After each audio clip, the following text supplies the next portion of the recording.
Amados, buenas noches, el Señor les bendiga. Qué bendición volver a estar una vez más conectado a través de la red con ustedes y poder comenzar esta charla y esperamos que nuestro buen Dios añada bendición a nuestras vidas. Así que preparemos nuestro corazón y nosotros preparemos para esta lección maravillosa. Así que oremos.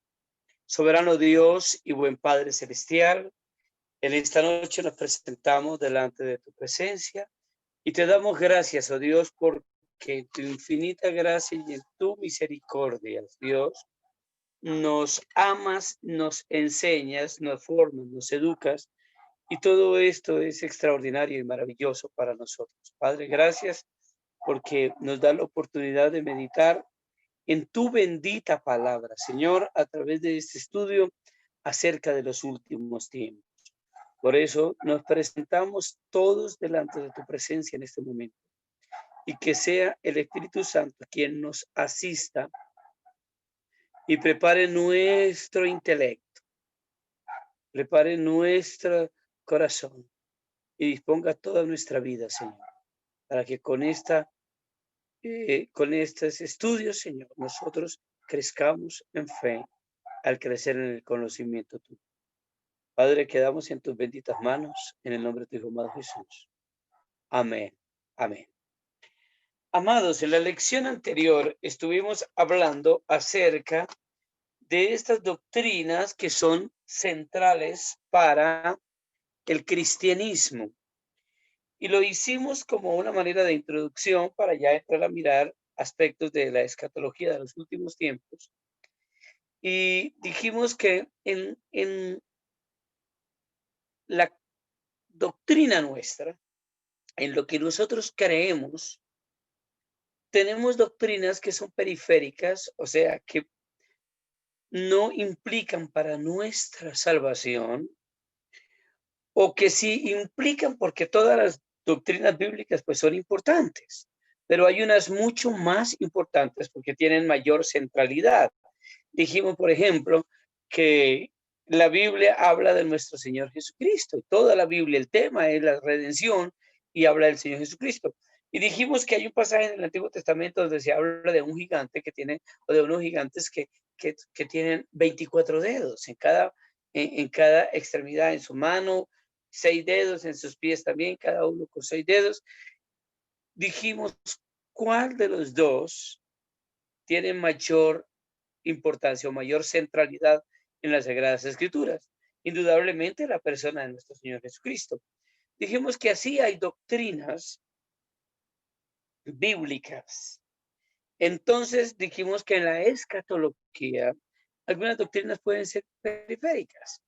Por ejemplo, hay hermanos que creen en el premilenianismo, que el Señor Jesucristo hay un rapto secreto, que es en la mitad de la gran tribulación, otros que al principio, otros que al final. Bueno, eso podría ser periférico, pero en lo que sí nosotros nos pusimos de acuerdo y dijimos es que independientemente de todos estos pensamientos premilenianistas o amilenianistas o postmilenistas o pretribulacionistas o todos estos argumentos y todas estas cosas, en lo que sí nosotros estamos de acuerdo y todos estos están de acuerdo en qué, en que el Señor Jesucristo vendrá por segunda vez.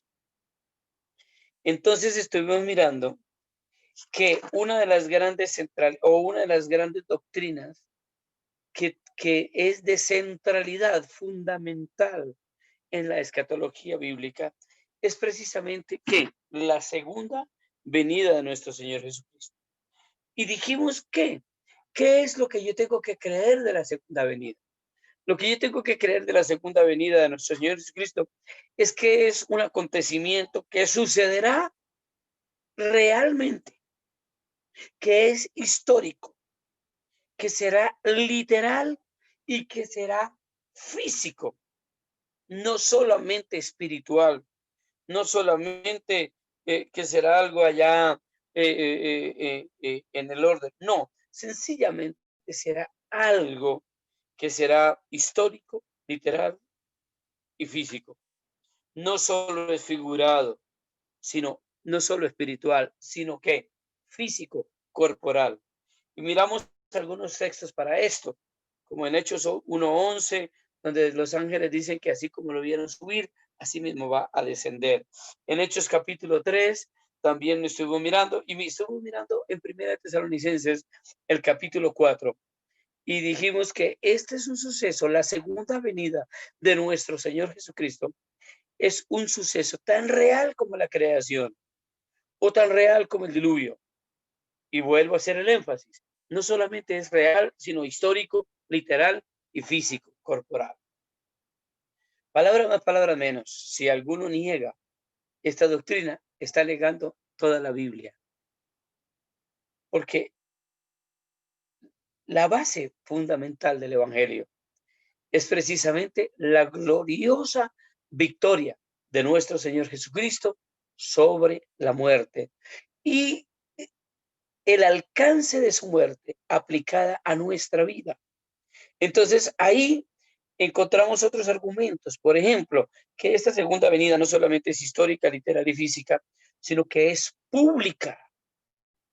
Esta segunda venida no es secreta. Y miramos textos extraordinarios como el de Mateo 24, 26 al 31, Lucas 17, 22 al 25, Primera Tesalonicenses 4, Segunda Tesalonicenses 1 y el 5, del 5 al 10, Tito 2, 13. Miramos que todos estos textos dicen cómo será esa venida y para nada estos textos dicen que es una venida secreta. Dicen que será una venida con trompetas, con muchos bombos, con mucho sonido, con estruendo, como un relámpago, como el trueno que sale en el cielo y se oye por todo el lugar. De esa manera. Y dijimos que esta doctrina es no solamente, no se puede negar, sino que el hecho de negarla bíblicamente es condenable y es maldita. Y estuvimos mirando como Pedro, por ejemplo, habla de aquellos burladores y la falla que ellos tenían era que se burlaban, ¿no? Se mofaban de la predicación de la segunda venida. Y entonces dijimos que ser un burlador es mucho más que ser un impío, un incrédulo, porque el incrédulo no es creyente, listo. Pero el burlador es aquel que teniendo el conocimiento y el concepto, abiertamente desafía y abiertamente niega estas doctrinas que son fundamentales. Ahora, entonces dijimos que el burlador es mucho más que ser impío. Y miramos cómo hay un contraste entre la ignorancia y el burlador en Proverbios. Y miramos cómo Juan también en Apocalipsis habla de que estos burladores sencillamente sus nombres no están en el libro de la vida y son objeto de condenación y malditos por Dios.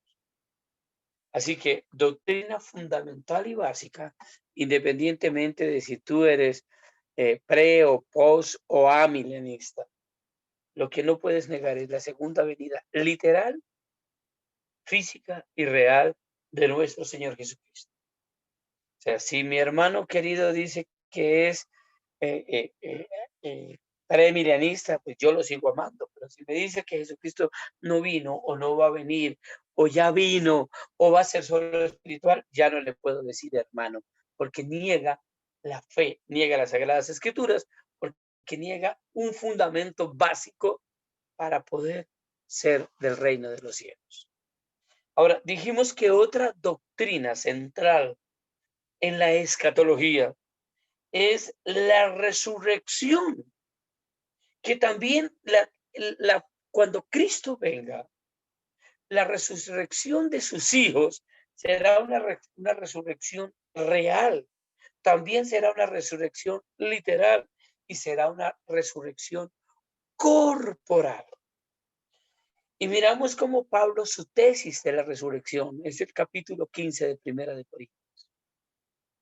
Vimos Tesalonicenses 4 y Tesalonicenses capítulo 2. Y dijimos que negar esta doctrina Es negar también todo el fundamento bíblico, es negar el evangelio, es negar la salvación, es negar la obra de Cristo, es negar la resurrección de Cristo. Es lo que Pablo dice en el capítulo 15, del verso 12 al 19. Si Cristo no resucitó, entonces en vana es nuestra fe. Y sería vano la predicación nuestra, porque toda la predicación que nosotros tenemos es a Cristo, Cristo crucificado y Cristo que resucitado. Amén. Entonces, dijimos en este argumento que el hecho de la resurrección es que la tumba quedó que vacía. Así que si no hay una resurrección física, lo que no es resurrección. El tipo de resurrección que es calificada y autenticada en las Sagradas Escrituras es precisamente la resurrección que corporal. Las almas de los creyentes en Cristo están con Cristo actualmente en el cielo, en un estado perfecto pero incompleto. Después hablaremos del estado intermedio. Estarán en un estado perfecto porque allí no hay pecado. No está pecando. Pero incompleto, ¿por qué? Porque les falta todavía ¿qué? Su parte corporal. Y cuando Cristo venga, vendrán con él, dice la Biblia, y la tumba devolverá sus cuerpos. Y estas almas tendrán otra vez un cuerpo, escúchenme en esto, literal, físico y real. Así como Cristo resucitó con un cuerpo real, no espiritual, o sea, un cuerpo espiritual sí, pero no incorpóreo. Después vamos a hacer una aclaración de lo que estoy diciendo, porque es que nosotros hacemos el contraste es entre lo espiritual y lo físico, pero el texto de Primera de Corintios no hace esa diferencia. La diferencia que hace el texto de Primera de Corintios 15 es de un cuerpo natural y un cuerpo que espiritual. Pero hay cuerpo físico natural y cuerpo físico eterno. No es espiritual. Si fuera espiritual, no es un cuerpo. La resurrección es corporal. La diferencia está en dos tipos de cuerpos físicos, uno corruptible y el otro incorruptible. Amén. Y dijimos que Pablo contrasta esta doctrina. Y para Pablo era tan central que toda su tesis a Primera de Corintios es todo ese uno de los textos más grandes, uno de los capítulos más largos de Primera de Corintios es ese. Ahora en 2 de Timoteo, a Timoteo del verso 16 al 19, Pablo ataca precisamente y habla de un error doctrinal que estaban cometiendo Himeneo y otras personas. Pero ¿cuál era el error doctrinal? Estaban diciendo que Cristo ya había venido. Y el texto dice que hablaban vanas palabrerías, profanas, y dice que eran doctrinas como gangrena. Y dijimos que es una gangrena, que es una enfermedad, que destruye la carne y el hueso. Y dijimos que así era esta doctrina, el error doctrinal. Así que, queridos, nosotros podemos, en la diversidad hay unidad. Y ya dijimos en un texto anterior que la unidad del cuerpo ya existe, que la unidad no la tenemos que buscar porque Cristo la estableció, que no la tenemos que crear porque Cristo la creó, pero sí la tenemos que guardar porque es lo que nos hace ser parte del pueblo de Dios. Una misma fe, un mismo Jesús, un mismo Señor, una misma fe. Amén. Y en estas doctrinas fundamentales, ¿qué es lo que hacen las doctrinas fundamentales? Que establecen como los cánones, los parámetros en los cuales todos tenemos que creer si realmente pertenecemos al reino de los cielos. O sea, en Colombia o en México o en la Conchinchina, donde quiera. Si una persona niega la segunda venida de Cristo, no es de la iglesia. Pero en el idioma que quiera creer, en el idioma que quiera estar.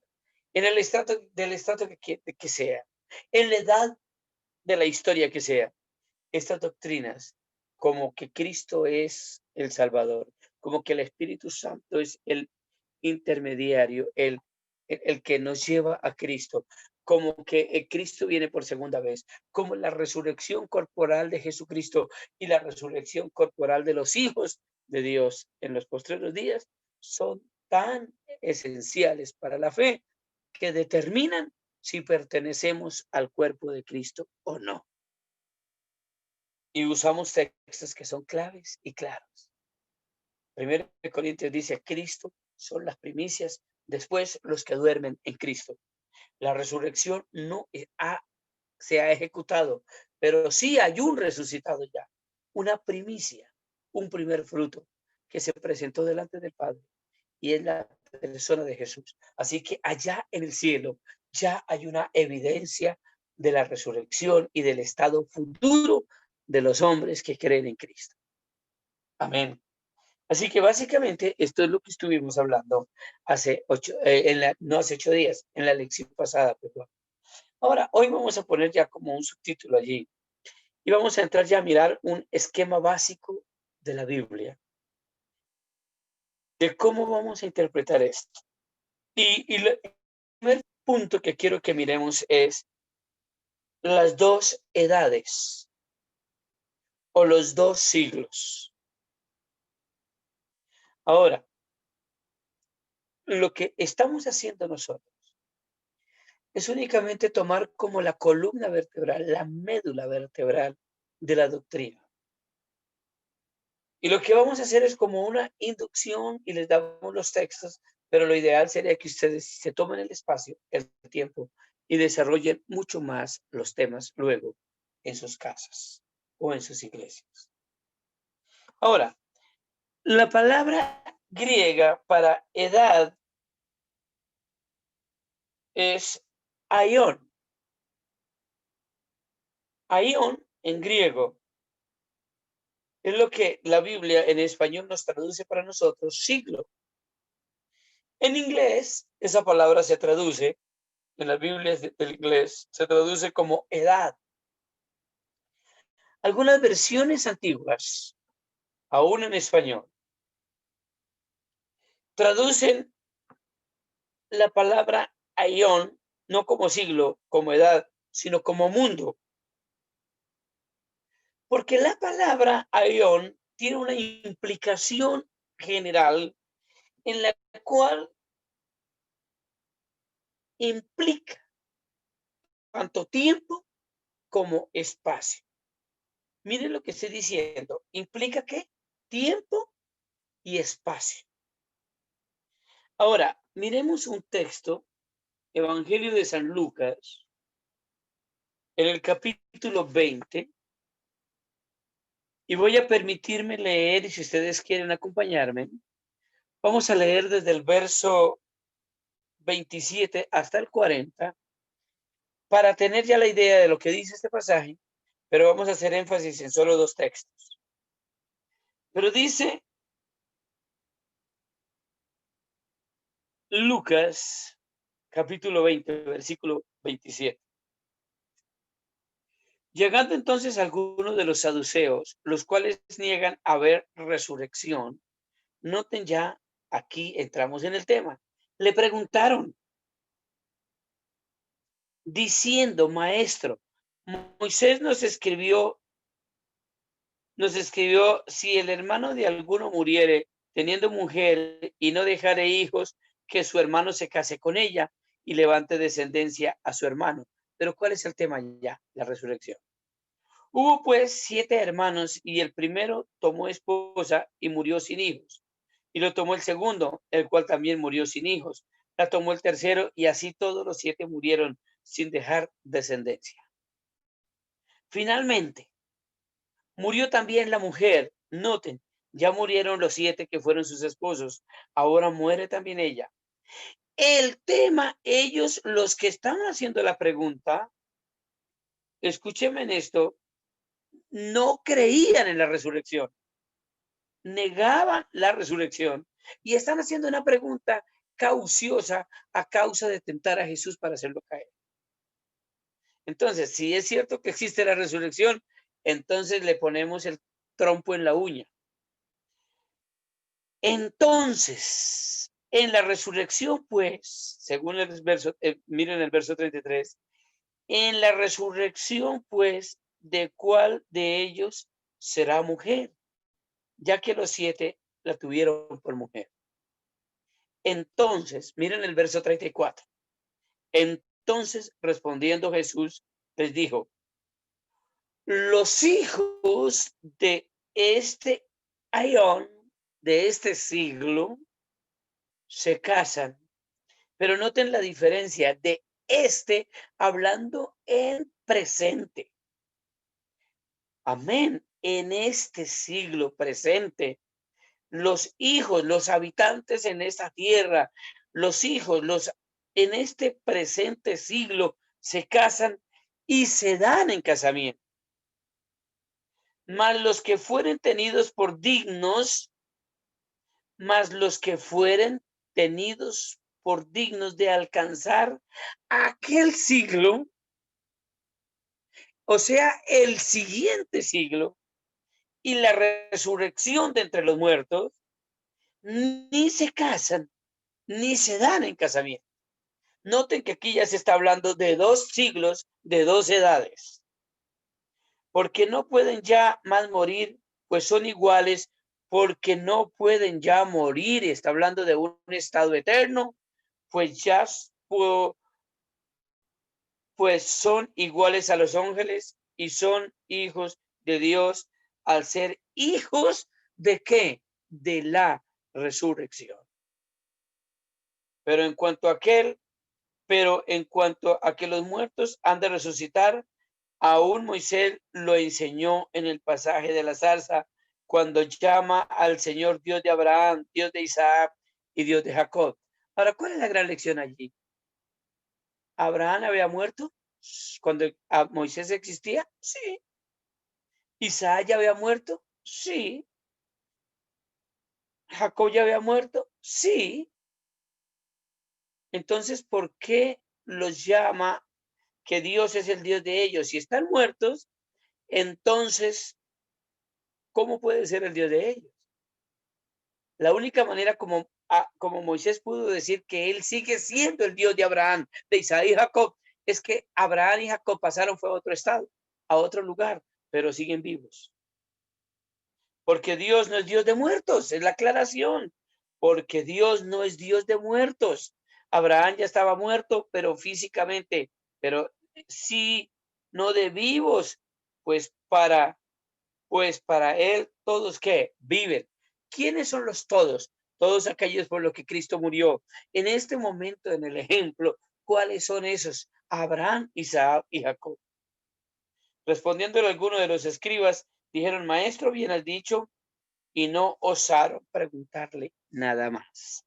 Ahora no voy a predicar sobre ese texto, pero lo que yo quiero que ustedes entiendan es que el verso 35 dice, dignos de aquel siglo. Ahora, si este presente siglo, los unos se casan y se dan en casamiento, ¿cuál es el siguiente siglo donde ni se casan ni se dan en casamiento? Entonces aquí ya este texto nos hace un contraste de 2 siglos mundo. Escuchen esto, la palabra mundo o la palabra siglo o la palabra edad en griego es la palabra que aión, y quiero que les siga quedando claro. Ahora, miren otro texto, Gálatas capítulo, vayan conmigo, por favor, a Gálatas capítulo 1. Gálatas capítulo 1. Pablo, apóstol, no de hombres ni por nombre, sino por Jesucristo y por Dios el Padre, que lo resucitó de los muertos. Y todos los hermanos que están conmigo a las iglesias de Galacia. El saludo, gracia y paz sean a vosotros de Dios, el Padre y de nuestro Señor Jesucristo. El verso 4, el cual se dio a sí mismo por nuestros pecados. Noten este texto, queridos.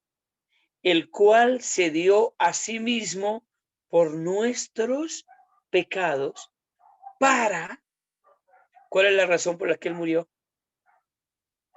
Para librarnos del presente siglo malo, conforme a la voluntad de nuestro Dios y Padre, a quien sea la gloria por los siglos de los siglos. Amén. Ahora, aquí el apóstol Pablo le está dando un punto determinante y un nombre determinante a este siglo. Este siglo presente, según Lucas 20, en el cual los hombres se casan y se dan en casamiento, a diferencia de en el siguiente siglo, donde van a vivir no todos los hombres, sino aquellos que son dignos de alcanzar la resurrección. Ellos ya ni se casan ni se dan en casamiento. Pero ahora Pablo está diciendo que este siglo,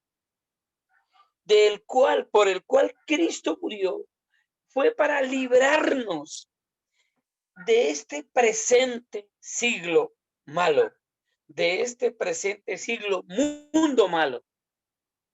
El texto es claro, el cual así se dio a sí mismo por nuestros pecados para librarnos del presente, no está diciendo ni del pasado ni del futuro, sino del presente siglo malo. O sea que cuándo, en qué época, en qué edad o en qué mundo estamos viviendo nosotros, en un mundo de maldad. En esta edad donde existe la maldad. Y ya estoy aclarando más la idea, porque estoy hablando de edad y de mundo de maldad. Cuando la Biblia dice, queridos, que Satanás es el príncipe de este mundo, no podemos decir que la tierra le pertenece a Satanás. Porque lo que la Biblia dice es que por él, o sea, por el Señor Jesucristo, él, por él y para él fueron creadas todas las cosas. Así que este mundo en realidad le pertenece a nuestro Señor Jesucristo. Entonces la palabra aiona ya, la palabra mundo es el mundo de maldad que creó Satanás. En el presente vivimos en ese mundo. Todos los hombres en esta tierra, si no son resucitados, si Cristo no interviene por ellos, si no murió por ellos, viven en un mundo de maldad.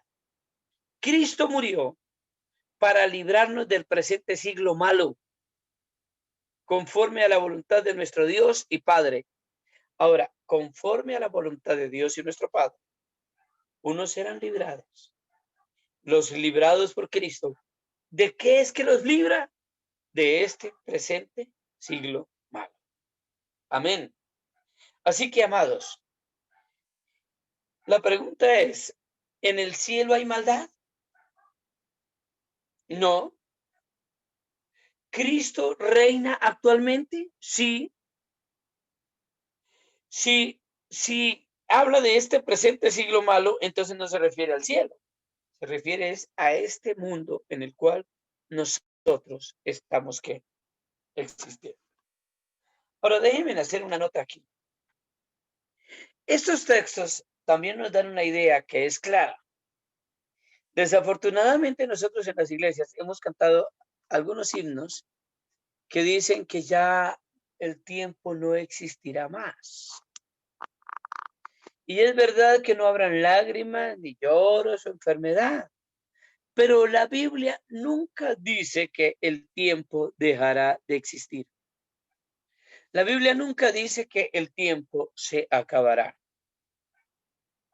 La existencia futura implica un lugar y un tiempo, un espacio. Mire lo que estoy diciendo. El estado eterno no es neutral, sin tiempo ni espacio. No es un stand-by. No, el tiempo no se acaba.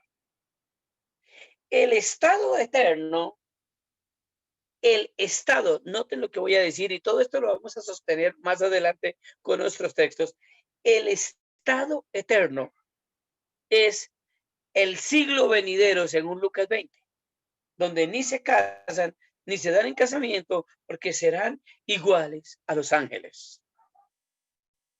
El estado eterno es el siglo venidero, donde hay existencia física y real para siempre. Noten esto, para siempre, pero existencia física y real. Ahora, en el principio creó Dios los cielos y la tierra. Así que al principio Dios creó el tiempo y creó el cronos, el espacio y las cosas que hay en el cronos, en el espacio.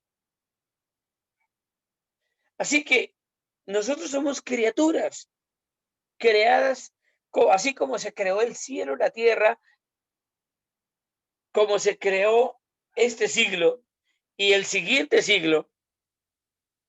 Nosotros formamos parte, como los ángeles, de un inicio como criaturas.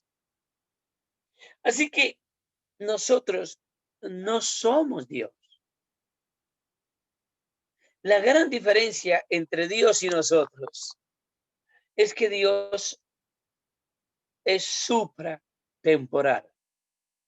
La palabra supra, por encima del tiempo, por fuera del tiempo. El tiempo, el espacio no contiene a Dios.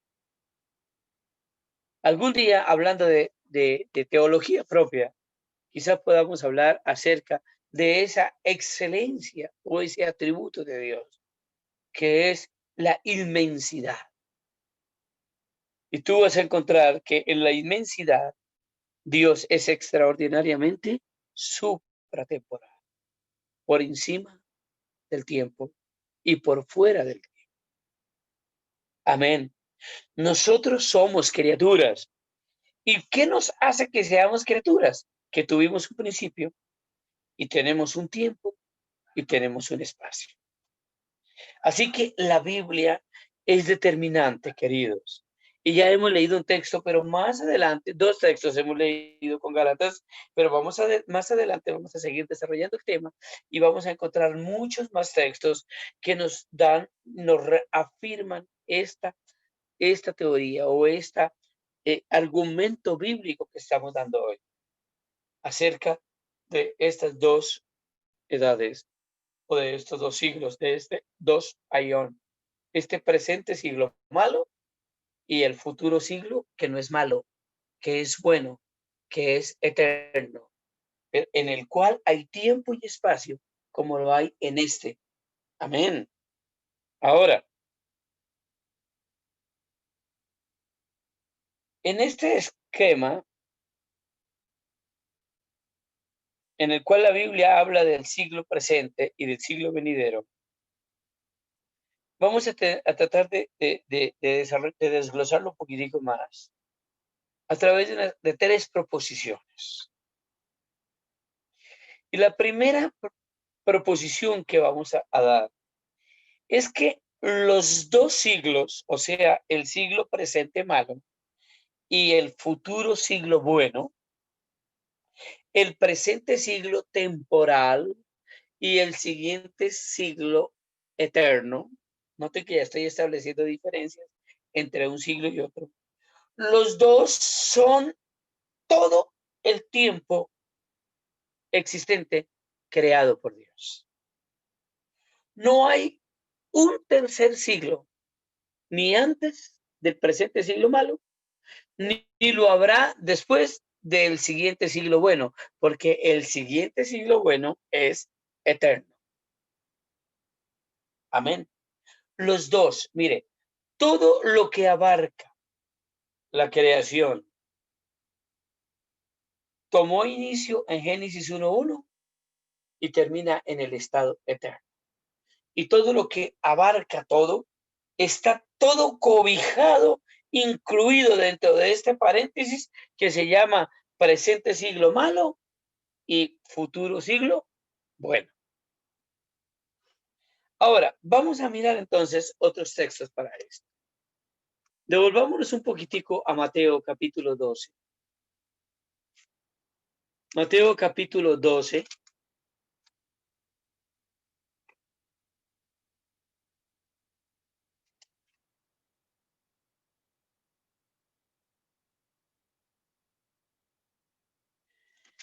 Ahora, desde el verso 22 se está hablando de la blasfemia contra el Espíritu Santo. Y entonces en el verso 28 dice, del verso 28 en adelante dice, pero si yo por el Espíritu de Dios echo fuera a los demonios, ciertamente ha llegado a vosotros el reino de Dios.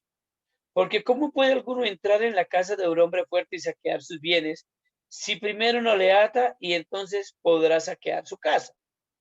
El que no es conmigo contra mí es, y el que conmigo no recoge desparrama. Por tanto os digo, verso 31, por tanto os digo, todo pecado y blasfemia será perdonado a los hombres, mas la blasfemia contra el Espíritu Santo no lo será perdonada. A cualquiera que dijese o que dijere alguna palabra contra el Hijo del Hombre, le será perdonado. Pero al que hablase contra el Espíritu Santo, no le será perdonado. Noten la cantidad de siglos. No le será perdonado ni en este siglo, que es el presente siglo malo, ni en el venidero. ¿Cuántos siglos? Dos. O sea, usando la palabra siglo por la traducción a este idioma del griego. Pero si hablamos de la palabra eón, aquí el Señor Jesucristo está usando la palabra como siglo, no como un periodo de 100 años. Está usando la palabra siglo como esta época o esta edad en el cual la maldad ha gobernado el mundo. ¿Desde dónde? Desde Adán y Eva. ¿Desde cuándo? Desde cuando llegó de visita Satanás y se quedó. Amén. ¿Notaron el texto? Que el Señor Jesucristo habla y encierra todo lo que tiene que ver con el perdón y la salvación.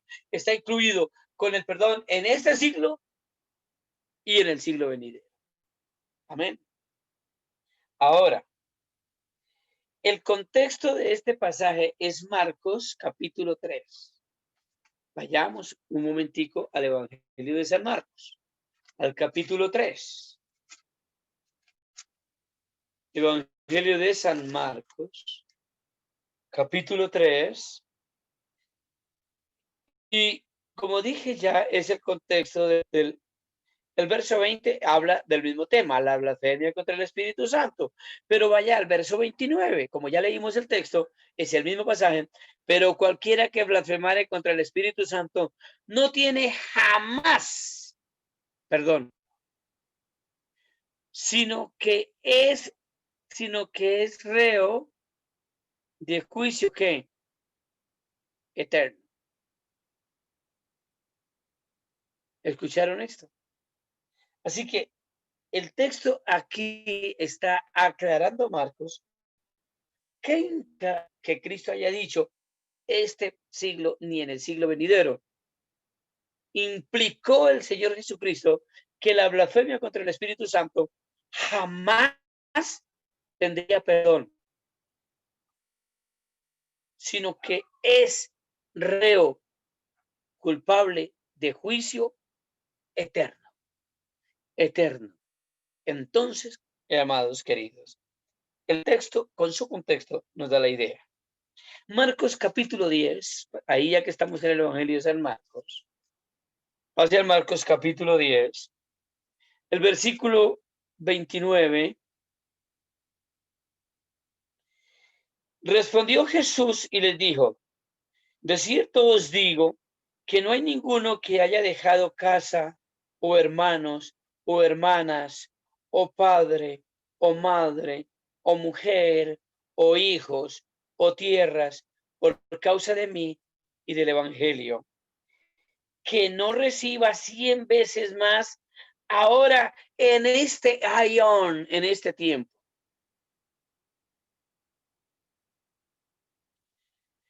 Que no reciba 100 veces más ahora, hermanos, en este tiempo, casas, hermanos, hermanas, madre, hijo y tierras con persecuciones. Y en el siglo venidero serán ¿qué? Postreros, y los postreros ¿qué? Primeros. Ahora, nota el contraste que está haciendo el Señor Jesucristo aquí. No estamos diciendo que es un argumento que emite cualquier tipo de consideración. No, es el mismísimo Señor Jesucristo quien está usando la terminología aión para hablar de este siglo y el siglo venidero. Y al siglo venidero dice que lo que recibe en el siguiente siglo, lo que recibe se llama ¿qué? Vida eterna. Así que no hay forma de decir que el siglo venidero era otra época ahí entre el versículo 3 y el versículo 19 de Apocalipsis. No, está hablando de estado eterno, el siguiente siglo y el presente siglo malo, punto. Ahora, primera de Timoteo, por favor, primera de Timoteo, primera de Timoteo, capítulo 6.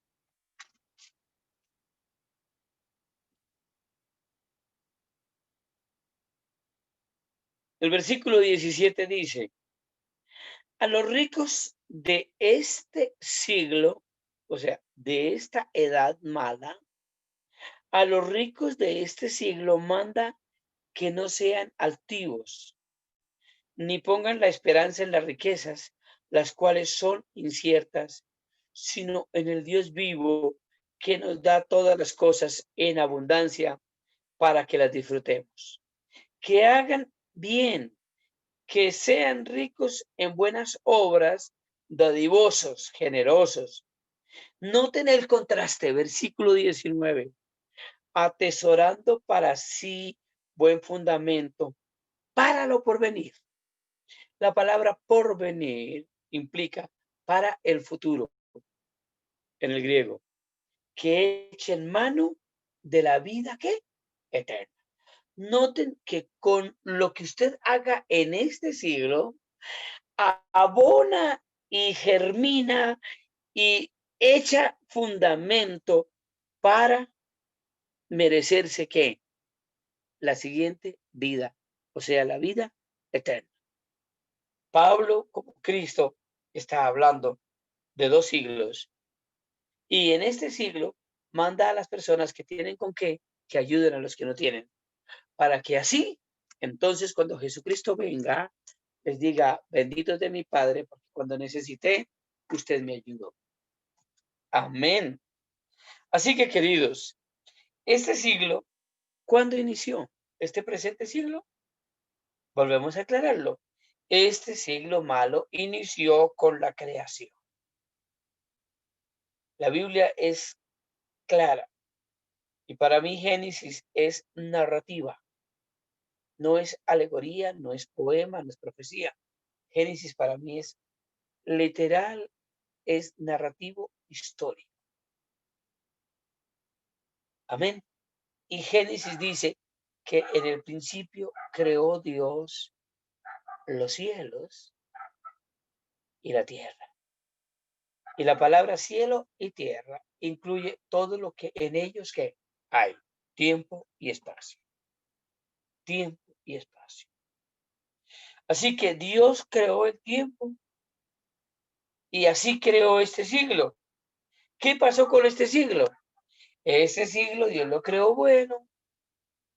Hasta Génesis, el último versículo de esto era todo bueno. Pero cayó en este pecado y por eso se volvió un siglo malo, de maldad. Aquí hay muerte, aquí hay vida temporal. Pero queridos, viene una vida real completa, eterna, física, real y literal. Ahora, ya voy a meter una puntillita para comenzar ya a resolver la escatología que estamos viendo. No hay un intermedio entre los dos espacios. O vives o se está en el siglo malo y al terminar el siglo malo, inmediatamente inicia el siglo bueno. Después vamos a entender cómo es que hay una introducción o una anticipación del siglo venidero con el reino de los cielos que Cristo estableció. Ya hay personas de los cuales mi reinado no es de este mundo y nuestra ciudadanía es del reino de los cielos. Después hablamos de una anticipación, pero el mundo actualmente, aquí reina el pecado, reina la muerte, reina la maldad y Satanás sigue haciendo de las suyas. ¿Ven? Así que un día ocurrirá que eso dejará de ser. La muerte, que es el postrer enemigo, será puesto por estrado de los pies, dice 1 Corintios capítulo 15. Así que no hay un punto intermedio entre los dos. Entonces, ya tenemos la primera idea, que acerca de las dos edades, ya lo primero que dijimos es que los dos abarcan todo el tiempo creado por Dios. Ahora, la segunda proposición, y miren en Lucas capítulo 20, que ya lo leímos, pero si quieren devolvámonos, qué bueno leer la Biblia. Evangelio de San Lucas, capítulo 20, de nuevo, para que tengan la idea claritica. 20, pero ya no vamos a leer todo el pasaje. Solo mira el verso 34. Entonces respondió Jesús y les dijo, los hijos de este siglo se casan y se dan en casamiento, mas los que fueren tenidos por dignos de alcanzar aquel siglo y la resurrección de entre los muertos, ni se casan, ni se dan en casamiento, porque no pueden ya más morir, pues son iguales a los ángeles y son hijos de Dios al ser hijos de la resurrección. Ahora, ¿qué está diciendo el pasaje? Mire un contraste y separe que aquí está haciendo unas diferencias. El Señor Jesucristo está diciendo que en este siglo hay casamiento. Los hombres se casan y se dan en casamiento. Y Él está diciendo que en el siglo futuro, en el siglo venidero, no se casan ni se dan en casamiento. Otro contraste que hay es que en este siglo hay muerte y la muerte sigue reinando porque es la paga del pecado. Pero en el siguiente siglo dice que no pueden morir porque son hijos de la resurrección, porque son hijos de Dios. Los hijos en el ejemplo que le pusieron a Cristo sobre estos hombres, los 7 habían muerto, la mujer había muerto, pero en este siglo todos murieron, pero en el siguiente siglo no hay muertos, no hay muerte, sino al contrario, no muerte. Aquí en este siglo los hombres son naturales, pero en el siguiente siglo dice que no son naturales, sino son que hijos de la resurrección. O sea, aquí estos hombres tienen un cuerpo perecedero, que es lo que explica Pablo en 1 Tesalonicenses. Allá en ese siglo, en ese estado, son hijos de la resurrección, o sea, tienen un cuerpo incorruptible. Ahora, otra diferencia que establece, otro contraste que hay aquí, es que en este presente siglo malo están juntos, tanto los justos, los piadosos como los injustos, como los incrédulos. Todos coexisten en este presente siglo malo. Pero en el siguiente siglo, el texto dice que allí no estarán los malos. Está diciendo que son solamente los dignos. Noten el texto, versículo 35. Estarán los dignos de alcanzar. Amén. Los dignos de alcanzar, porque son los hijos de Dios. Mas los que fueren tenidos por dignos de alcanzar aquel siglo. Ahora, ¿cuáles son los dignos de alcanzar aquel siglo? Los salvos de la resurrección. De entre los muertos, ni se casan, ni se dan en casamiento. Así que aquí estamos en una condición, sí, amén. Pero allí, aquí estamos todos revueltos, sí, pero allá no van a estar sino únicamente los que son dignos de alcanzar ese lugar. Amén. Ahora, quiero ponerles otro ejemplo y vamos a ir a otro pasaje en el Evangelio de San Mateo. Devuélvase un poquito. Y vamos a venir al capítulo 13. Evangelio de San Mateo, capítulo 13.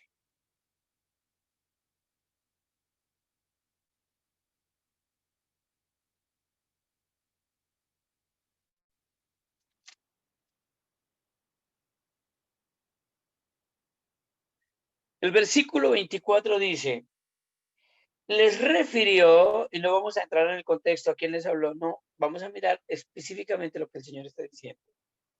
Les refirió otra parábola. Ya les había dado la parábola del sembrador, pero ahora les refirió otra parábola, diciendo, noten el discurso del Señor, el reino de los cielos. ¿Qué es lo que está diciendo el Señor? El reino de los cielos. Va a hacer una comparación de qué con qué, de cómo es el reino de los cielos y lo compara con un campo de semillas sembradas. El reino de los cielos es parecido, semejante a un hombre que sembró buena semilla en su campo. Pero mientras dormían los hombres, vino su adversario, su enemigo, y sembró cizaña entre el trigo y se fue. Noten que ya se sembraron dos tipos de semilla. Y cuando salió la hierba y dio fruto, entonces apareció también que la cizaña. Vinieron entonces los siervos de aquel padre de familia y le dijeron, Señor, ¿no sembraste buena semilla en tu campo? ¿De dónde pues tienes cizaña? Él les dijo, un enemigo ha hecho esto. Y los siervos le dijeron, ¿quiere pues que vayamos y la arranquemos? Él les dijo, no sea que al arrancar la cizaña arranquéis también con ella, ¿qué? El trigo. O sea, déjenlos revueltos. Dejad crecer, noten esto, dejad crecer juntamente lo uno con lo otro. Cristo ya estableció el reino de los cielos y está haciendo una comparación. Y después de que Cristo vino, aquí en la tierra hay dos tipos de hombres, los salvos y los no salvos. Los que darán frutos dignos de arrepentimiento y los que son bagazo. Dejad crecer juntamente lo uno y lo otro hasta la cosecha. ¿Hasta cuándo? Hasta la cosecha. Aquí se determina el tiempo cuando terminará de estar juntos la cizaña con el trigo. ¿Hasta cuándo estarán juntos la cizaña y el trigo? Hasta cuando venga el tiempo de recoger la cosecha. Y al tiempo de la cosecha, de la siega, yo diré a los cosechadores, recoged primero la cizaña y atadla en manojos para quemarla, pero recoged al trigo en mi granero. Amén. Ahora, el verso 34. Todo esto habló Jesús por parábolas a la gente y sin parábolas no les hablaba para que se cumpliese lo dicho por el profeta cuando dijo, abriré en parábola mi boca, declararé cosas escondidas desde la fundación del mundo. Verso 36. Entonces despedida la gente, entró Jesús en la casa y acercándose a él, sus discípulos le dijeron, explícanos la parábola de la cizaña y del trigo, la cizaña del campo. Respondiendo él, les dijo, el que siembra la buena semilla es Cristo, el Hijo del Hombre. Ya aclaramos este texto, no sé si lo hicimos aquí o tal vez lo hicimos en el estudio de Romanos, pero el término Hijo del Hombre es prestado de Daniel. Cuando se está hablando, noten esto, en Daniel hay una visión de un monstruo grandísimo. Hay un sueño de 4 fieras horribles que devoran y que matan y que devoran y que son asquerosas fieras. Y son 4 reinos que se iban a levantar. Y esto fue dado cuando el imperio babilónico estaba en su auge. Allá estaba Daniel en Babilonia. Y estos 4 reinos fueron los babilonios, los persas, los caldeos y los romanos, o los medo-persas, mejor dicho, y los griegos, los romanos. Pero luego dice que aparecería en las nubes el Hijo del Hombre y él tendría un reinado, que su reinado no tendría fin. De allá se usa el término, porque comenzaría un reinado, un imperio, el último imperio, el imperio que será universal, un imperio que no tendrá fin. El término el Hijo del Hombre, el Señor lo está usando aquí una vez más, refiriéndose a él. Respondió él y les dijo, el que siembra la buena semilla soy yo, porque el que habla es él, el Hijo del Hombre. El campo, ¿cuál es el campo? El mundo. Y la buena semilla son ¿quiénes? Los hijos del reino, o sea, los hermanos de la iglesia. Y la cizaña son la falsa iglesia, son los hijos del mal. El enemigo que la sembró es el diablo. La siega, ¿cuándo es la cosecha? Noten la expresión, es el fin del siglo. Queridos, quiero hacerles una pregunta. ¿Cuándo inició este siglo malo? En la creación. ¿Cuándo termina este siglo malo? El día de la cosecha. ¿Y los segadores quiénes son? Los ángeles que vienen con Cristo. Y 1 Tesalonicenses dice que matará a sus ángeles a los 4 puntos cardinales y las tumbas devolverán a los muertos y los muertos en Cristo resucitarán primero. Y ya leímos esos textos. De manera que como se arranca la cizaña y se quema en el fuego, así será en el fin de este siglo. Aquí está hablando del juicio final. Lo vuelvo a decir. De manera que así como se arranca la cizaña y se quema en el fuego, así será en el fin del siglo. O sea, ¿cuándo se acaba este presente siglo malo? Cuando Jesucristo venga. Y cuando Él venga, ¿qué hará? Que resucitará a los suyos y se llama trigo, y resucitará a los otros y se llama la cizaña, y los unos irán al reino de los cielos, y los otros irán a quemar por los siglos de los siglos. Enviará, el verso 44, enviará el Hijo del Hombre a sus ángeles y recogerá de su reino a todos los que sirven de tropiezo y a los que hacen iniquidad y los echarán en el horno de fuego. Ahora, aquí ya se está refiriéndose a los cauciosos que le estaban haciendo preguntas y estaban buscando hacerlo caer. Y los echarán en el trono en el horno, perdón, de fuego. Allí será el lloro y el crujir de dientes. Entonces los justos, escuchen este texto, entonces los justos resplandecerán. Y esta frase, así como el título Hijo del Hombre fue tomado de Daniel 7, ahora los justos resplandecen como el sol, es tomado de Daniel capítulo 12. Entonces los justos resplandecerán como el sol en el reino de su Padre. El que tiene oídos para oír, oiga. Palabra más, palabra menos. De este texto vamos a hablar mucho más adelante, cuando estemos hablando del juicio final.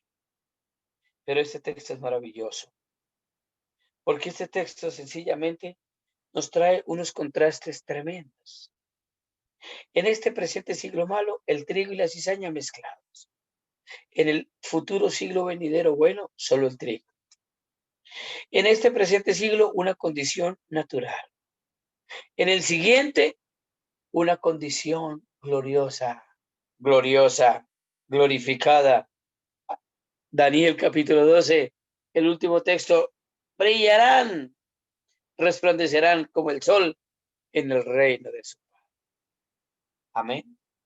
Así que, amados, después vamos a desarrollar más esta idea, pero extraordinario mirar cómo las dos edades están definidas en las Escrituras, en este presente siglo malo y en el siglo venidero. La proposición número 3, para darla rápidamente y dejamos hasta ahí, es que estos dos siglos están divididos por el juicio final, por el juicio de los malos y por la resurrección de todos los muertos, justos e injustos. Lucas 20:35, ya lo leímos. Ahora, Primera de Tesalonicenses, capítulo 4. Lo leímos hace 8 días, pero qué bueno volver al texto. Primera de Tesalonicenses, capítulo 4.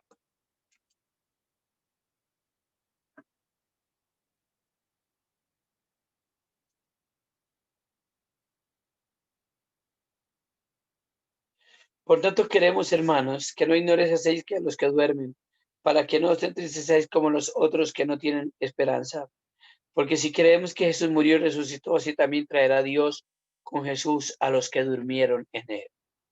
Por lo cual os decimos esto en palabra del Señor, que vosotros que vivimos, que haremos quedado hasta la venida del Señor, no precederemos a los que durmieron, porque el Señor mismo, cuando Él venga, con voz de mando, no en secreto, con voz de arcángel y con trompeta de Dios, descenderá del cielo, su segunda venida, y los muertos en Cristo resucitarán primero. Luego nosotros los que vivimos, los que hayamos quedado, seremos arrebatados juntamente con ellos en las nubes para recibir al Señor en el aire, y así estaremos para siempre con el Señor. Por tanto, alentados los unos a los otros con estas palabras. Amén. Entonces, querido, el texto es claro. El texto está haciendo una referencia directa a la segunda venida de nuestro Señor Jesucristo. Primera de Corintios, capítulo 15, también habla de esa segunda venida. Mateo, capítulo 13, ya lo leímos también. Está ese contraste y dice que cuando se venga el Señor, el de la cosecha, a recoger la cosecha, es cuando se para. ¿Hasta cuándo habrán malos en la tierra? Hasta la segunda venida de Cristo. Amén. ¿Hasta cuándo? Hasta la segunda venida de Cristo. Ahora, ahí que hay un contraste que ya lo miramos antes. Amén. Pero si vayamos y ustedes desarrollen en su casa, Mateo capítulo 25, van a encontrar el mismo contraste. Y vamos a poder entender fácilmente cómo es que el Señor le dice a unos, vengan a mi derecha y a otros vayan a su izquierda. Vengan a mí benditos de mi Padre, apartados de mí hacedores de maldad. Allí va una separación por lo que hacen, que estuve preso, que estuve enfermo, que no me visitó. Lean Mateo 25 y van a poder encontrar cosas maravillosas, pero van a encontrar el mismo contraste que hay en Lucas, en Tesalonicenses, en 1 Corintios, en Mateo 13. Así que en la venida del Señor, cuando Él venga, esta segunda venida es el final de este presente siglo malo y es el inicio del siguiente siglo venidero. Quiero dejarles un texto. Vayamos rápidamente y lo leemos si quieren. Tito 2.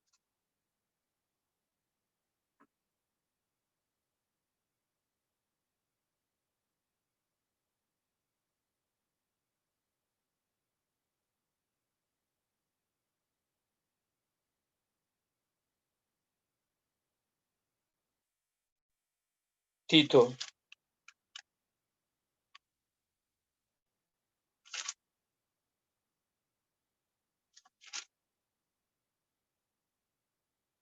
el versículo 11 dice, porque la gracia de Dios se ha manifestado para salvación a todos los hombres, enseñándonos que renunciando a la impiedad y a los deseos mundanos, vivamos en este siglo malo, pero los hijos de Dios tienen que vivir como sobria, justa y piadosamente, aguardando la esperanza bienaventurada y la manifestación gloriosa, o sea, aguardando que la segunda venida, la manifestación gloriosa de nuestro gran Dios y Salvador Jesucristo, quien se dio a sí mismo por nosotros para redimirnos de toda iniquidad y purificar para sí un pueblo propio, celoso de buenas obras. Y sigue la disertación, pero dejémosla nosotros hasta ahí. ¿Qué está diciendo el texto? Un contraste maravilloso. ¿Cómo debemos de vivir los hijos de Dios actualmente? Dígalo conmigo. En este siglo malo, yo como hijo de Dios tengo que vivir sobria, justa y piadosamente. Ahora, ser sobrio es ser con los pies aterrizados, justa y piadosa. ¿Y qué tengo que tener como objetivo? Mi meta, aguardando la esperanza bienaventurada y la manifestación gloriosa de nuestro Señor Jesús. Así que, amados,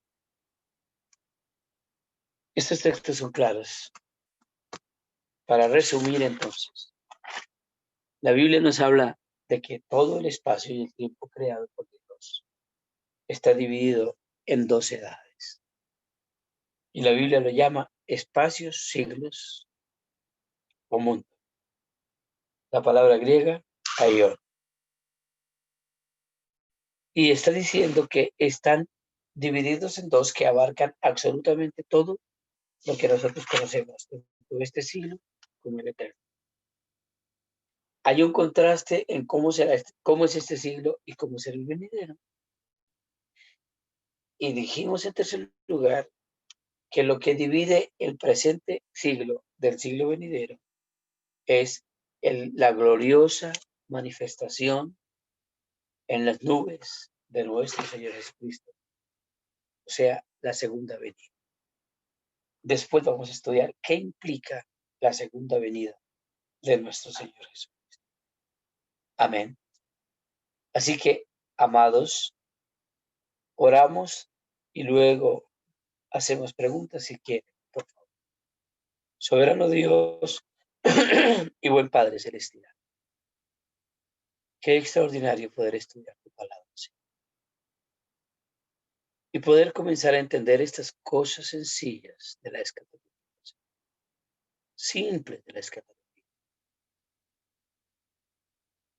Tal vez nosotros hemos complicado mucho al hablar de profecía y nos enredamos por allá en profetas y cosas, cuando es sencilla la teología para entendernos.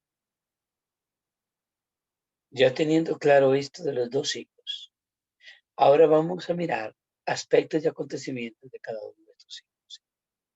Solo te suplicamos que traigas luz, mayor luz a nuestra vida espiritual con todo este conocimiento, Señor.